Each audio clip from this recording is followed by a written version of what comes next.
Hello everyone and welcome to another video.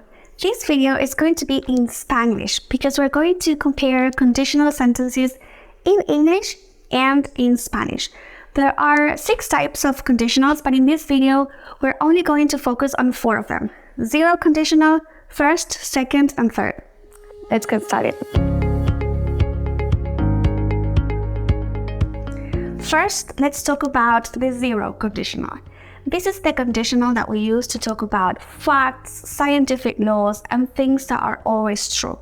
For example, si llueve, las calles se mojan.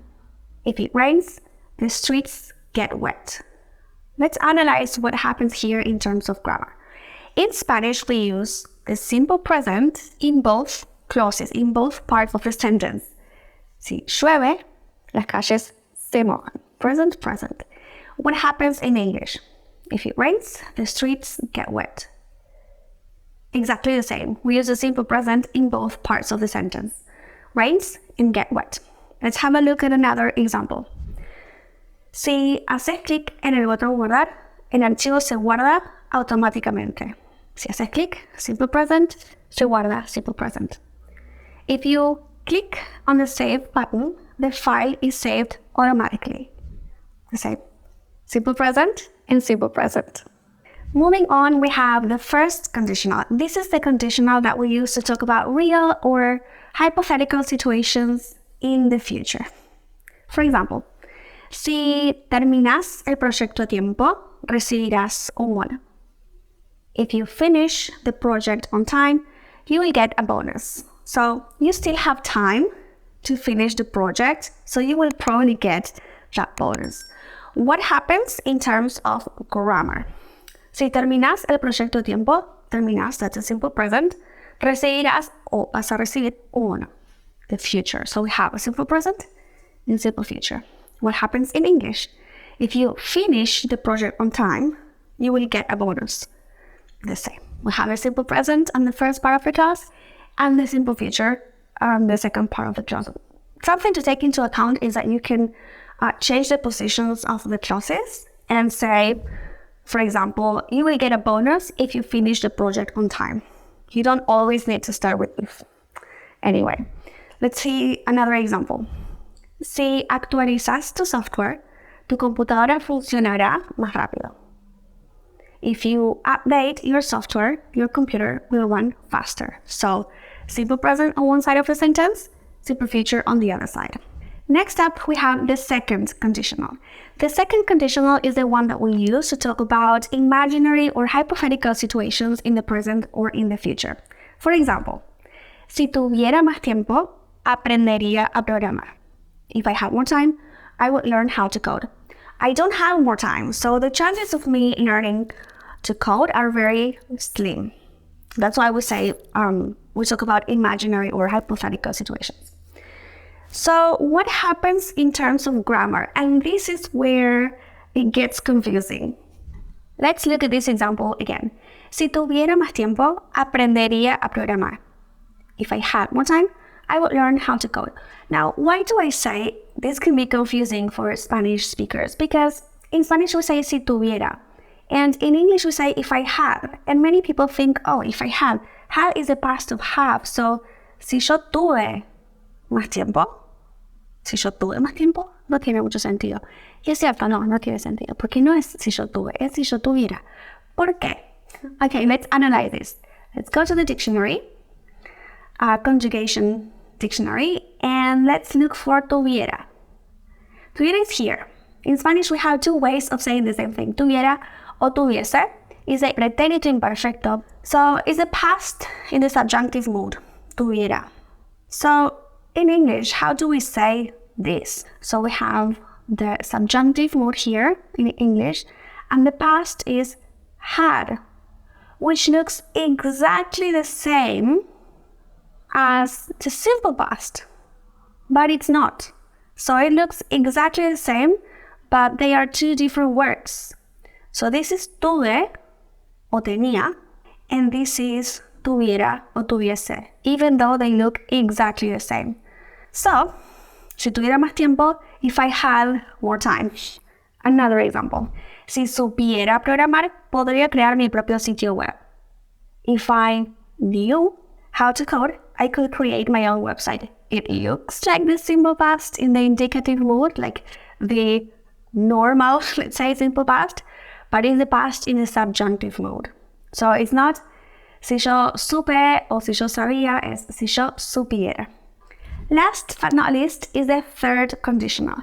This is the conditional that we use to talk about imaginary or hypothetical situations in the past. So things that happened in the past and that I cannot change. For example, si hubiera estudiado más, habría aprobado el examen.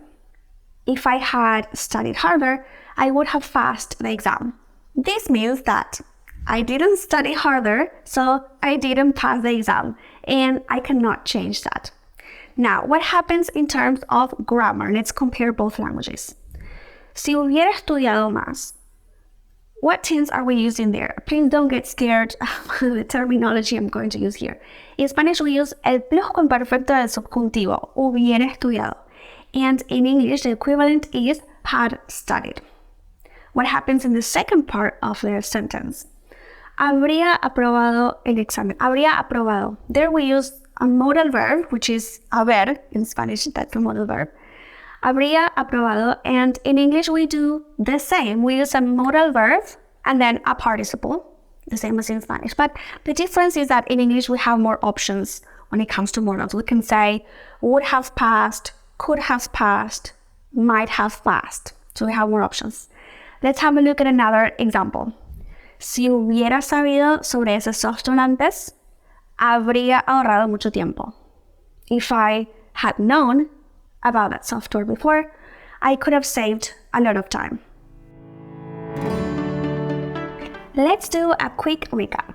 So the formula to make the zero conditional, use the simple present in the if clause and the simple present in the main clause. Si haces una copia de seguridad de tus datos, lo mantienes a salvo. If you back up your data, you keep it safe. To make the first conditional, use the simple present in the if clause and the future simple in the other clause. Si haces una copia de seguridad de tus datos, no los perderás o no los vas a perder. If you back up your data, you won't lose it. To make the second conditional, use the past in the subjunctive mood in the if clause and then a modal verb and the base form of the verb in the second part. Si hicieras una copia de seguridad, no la perderías. If you backed up your data, you wouldn't lose it. To make the third conditional, use the past perfect in the subjunctive mood in the if clause and then a modal verb and the past participle in the second part. Si hubieras hecho una copia de seguridad, no la habrías perdido. If you had backed up your data, you wouldn't have lost it. It's time for you to practice. So I'm going to show you some conditional sentences in Spanish and I want you to turn them into English. Okay, let's get started. Zero conditional. Si pulsas el botón de encendido, la computadora se enciende.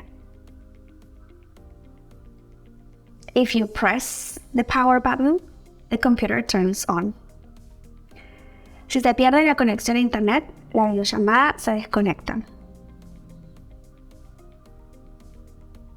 If the internet connection is lost, the video call gets disconnected.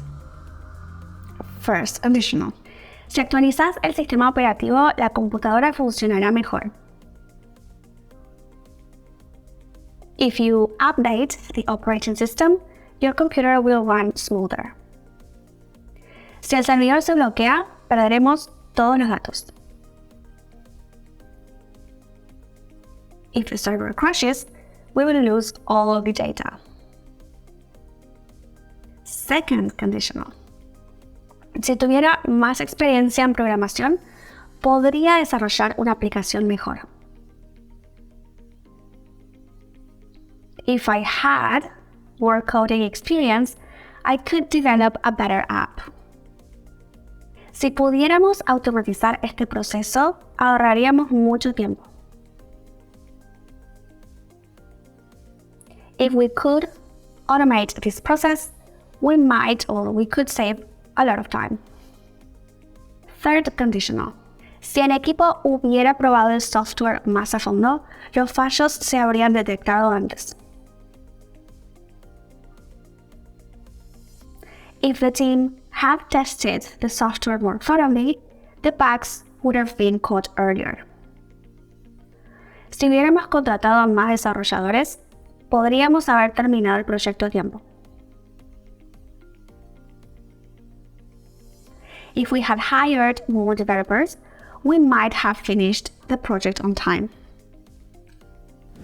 With conditional sentences, it's very easy to get confused, but not because they are difficult or complicated. I don't think so. I think it's because they follow a formula. So once you learn the formula, then it's very easy to make conditional sentences.